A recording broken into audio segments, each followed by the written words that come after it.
14 फरवरी, जब शहरों में गुलाब बिक रहे थे, रेस्टोरेंट में मोमबत्तियां जल रही थी, उसी वक्त नोएडा के सेक्टर 107 की एक सुनसान सड़क पर खून बह रहा था। एक कार के भीतर इश्क की आखिरी सांसें चल रही थी और कुछ ही मिनटों में दो जिंदगियां हमेशा के लिए खामोश हो गई।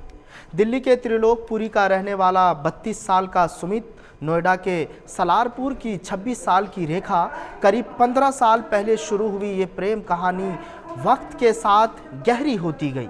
दोनों ने साथ जीने मरने की कस्में खाई, परिवार वालों से छिपकर मुलाकातें हुई, भविष्य के सपने, शादी के वादे, सब कुछ था। लेकिन कहते हैं ना, जब रिश्तों में भरोसा टूटता है तो दर्द खतरनाक रूप ले सकता है। शुक्रवार शाम दोनों अपने अपने घरों से निकले और फिर वापस नहीं लौटे। सुमित के परिवार ने दिल्ली के मयूर विहार थाने में गुमशुदगी की रिपोर्ट दर्ज कराई। रेखा के घरवाले भी बेचैन थे।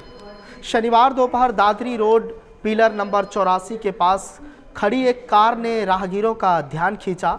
दरवाजे अंदर से लॉक थे।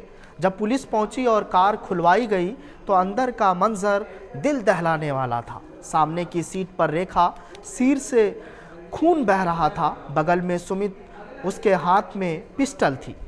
जांच में सामने आया, पहले रेखा को गोली मारी गई, फिर सुमित ने खुद को भी उड़ा लिया। इस क्राइम स्टोरी का सबसे दर्दनाक और अहम सुराग बना सुमित का आखिरी व्हाट्सएप मैसेज, जिसमें उन्होंने लिखा, मैं सुमित मरने जा रहा हूं, मेरे मरने की जिम्मेदार रेखा है। उसने 15 साल साथ बिताया, शादी का वादा किया, लेकिन अब वो किसी और से शादी करने जा रही है। इन शब्दों में टूटा हुआ भरोसा था, बेबसी थी और शायद जुनूनी गुस्सा भी। पुलिस के मुताबिक कार में जबरन घुसने के निशान नहीं थे, दोनों अपनी मर्जी से साथ थे।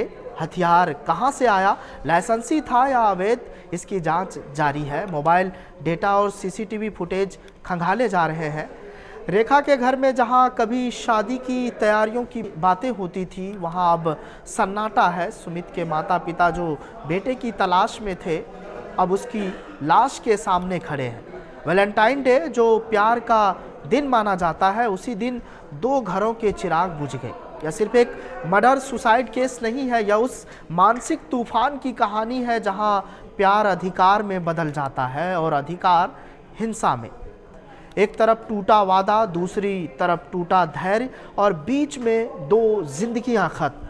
नोएडा की उस सड़क पर अब सब कुछ सामान्य है, लेकिन उस कार के शीशों पर जमे खून के निशान शायद बहुत देर तक यह सवाल पूछते रहेंगे, क्या इश्क इतना कमज़ोर था, या इंसान इतना अधीर, या वैलेंटाइन डे गुलाबों से ज़्यादा गोलियों के लिए याद रखा जाएगा।